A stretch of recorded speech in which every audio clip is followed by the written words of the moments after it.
Hello dear students, welcome in ASC starter. जो बच्चे class 11th में एडमिशन ले रहे हैं ना, तो वो ये जानना चाहते हैं कि क्लास 11th में कौन कौन से सब्जेक्ट्स होते हैं, कौन कौन से सब्जेक्ट उन्हें मिलते हैं। तो जो स्ट्रीम लेते हैं वो सब्जेक्ट तो उसमें होते ही हैं, लेकिन एडिशनल कौन कौन से हो सकते हैं और क्या क्या इससे जुड़ी हुई इंफॉर्मेशन है मैं आपको यहाँ पर बता रहा हूँ। चाहे आप आर्ट्स स्ट्रीम लेना चाहते हो, उसके सब्जेक्ट वाले लेना चाहते हो या कॉमर्स लेना चाहते हो, ठीक है, जो भी आप साइंस स्ट्रीम में पीसीएम पीसीबी, तो उसी के रिगार्डिंग इस वीडियो में मैं आपसे डिस्कस कर रहा हूँ। तो देखिए, साइंस विद मैथ आप लेते हैं यानी कि आप पीसीएम लेते हैं तो आपको ये तीन सब्जेक्ट तो कंपलसरी मिलेंगे मिलेंगे, फिजिक्स केमिस्ट्री और मैथ्स। इंग्लिश का भी आपको कंपलसरी सब्जेक्ट मिलता ही मिलता है। फिर पांचवें नंबर पर उस स्कूल में जो अवेलेबल होगा वही सब्जेक्ट आपको मिलेगा। जैसे आप ऑनलाइन फॉर्म भर रहे हैं तो उसमें आपने आईपी भर दिया, तो हो सकता है उस स्कूल में आईपी ना हो, तो अगर कंप्यूटर साइंस हुई या कोई हुआ तो आपको बता देंगे ये ऑप्शन है बेटा, आप चूज कर लो, ये बेटी आप चूज कर लो। तो यहाँ पर होम साइंस लिखा है, इको लिखा, बायोलॉजी लिखा है या कोई और सब्जेक्ट, ये एग्जाम्पल के तौर पर आपको बता रहा हूँ। ठीक है। एडिशनल सब्जेक्ट भी कई बच्चे चूज करते हैं, तो एडिशनल सब्जेक्ट उस स्कूल में जो अवेलेबल होगा ना वही आपको मिलेगा। जैसे टाइपोग्राफी हो सकता है, कंप्यूटर एप्लीकेशन हो सकता है, पंजाबी का हो सकता है, ठीक है, ऐसे जो भी अवेलेबल होगा। अब उसके बाद हम बात कर लेते हैं साइंस विदाउट मैथ्स की।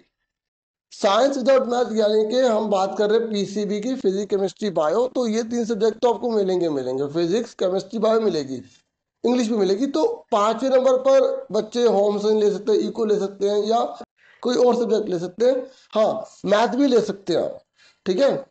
तो ये आपके ऊपर है, आप कौन सब्जेक्ट लेना चाहते हैं। तो इसमें होगा कि आपने पीसीएम भी कर रहे हैं, पीसी भी कर रहे हैं, ठीक है, जनरली ये हो जाता है। एडिशनल सब्जेक्ट में जो भी उस स्कूल में अवेलेबल होगा वो आप चूज कर सकते हैं। जैसे कई बच्चे आईटी का भी ये होता है, जैसे उन्होंने 9th 10th में की होती है, ठीक है।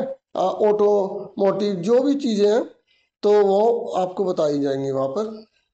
फिर हम बात करते हैं कॉमर्स विद मैथ की बात करते हैं। तो कॉमर्स विद मैथ में आपको इंग्लिश का सब्जेक्ट मिलता है, इकोनॉमिक्स, अकाउंट्स, बिजनेस स्टडी, ठीक है, और मैथ्स का सब्जेक्ट मिलता है क्योंकि आपने कॉमर्स विद मैथ लिया है।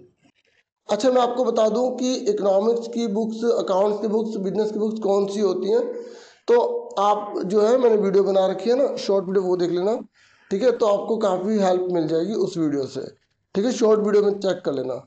एडिशनल सब्जेक्ट बहुत सारे अवेलेबल होते हैं स्कूल में, तो जो भी अवेलेबल होगा वो आपको मिलेगा। जनरली फिजिकल एजुकेशन बच्चे को दी जाती है, ठीक है। पेंटिंग भी कई बच्चे चूज़ करना चाहे, पेंटिंग भी मिल जाती है, और कोई लैंग्वेज चूज़ करना चाहते हैं एडिशनल, तो वो भी मिल जाती है। देखिए, जो बच्चे अब कॉमर्स विदाउट मैथ लेना चाहते हैं ना, तो उनके बारे में मैं बता दूं कि आपको इंग्लिश का, इकोनॉमिक्स का, अकाउंट्स का, बिजनेस स्टडी का, ये सब्जेक्ट चार तो आपको कंपलसरी करने होंगे, ठीक है।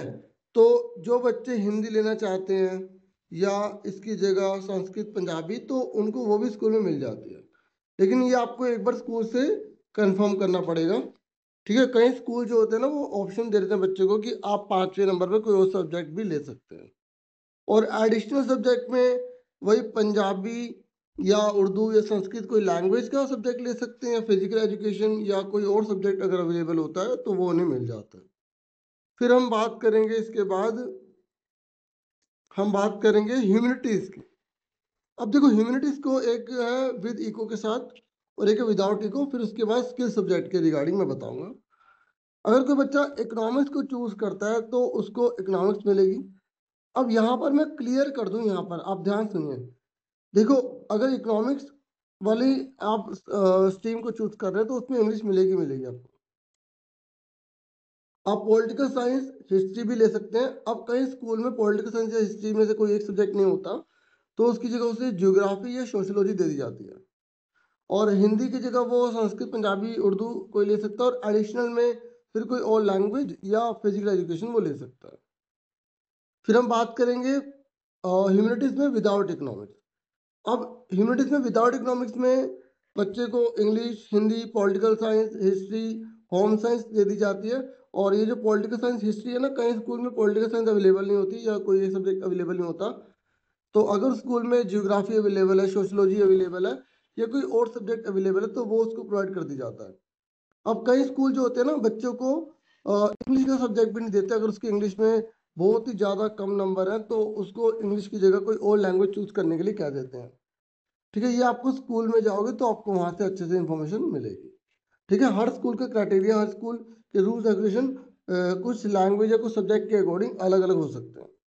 अब जो बच्चे ह्यूमैनिटीज में स्किल वाले सब्जेक्ट लेते हैं, तो स्किल वाले सब्जेक्ट कौन कौन से होते हैं?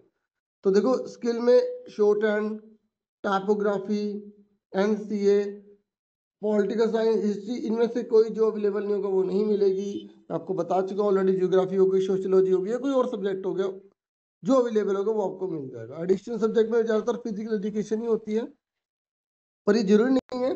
कई बच्चे पेंटिंग लेते हैं, और कई जो ह्यूमैनिटीज जो स्किल वाले बच्चे हैं वो पेंटिंग को कंपल्सरी सब्जेक्ट में लेते हैं। कहीं ये जो इकोनॉमिक्स विदाउट है या विद है, तो उसमें भी पेंटिंग के सब्जेक्ट को कंपल्सरी वो लेना चाहते हैं, तो वो भी मिल जाता है। ठीक है, तो और भी बहुत सारे सब्जेक्ट्स होते हैं। ठीक है, तो वो स्कूल लेवल पर आपको पता चलते हैं, मैंने आपको ऑलरेडी यहाँ पे डिस्क्राइब कर दिया।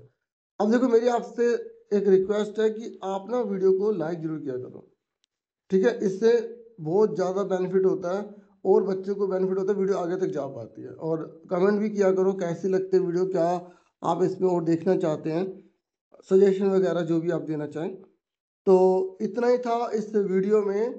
Thank you for watching and listening carefully. Take care yourself dear students.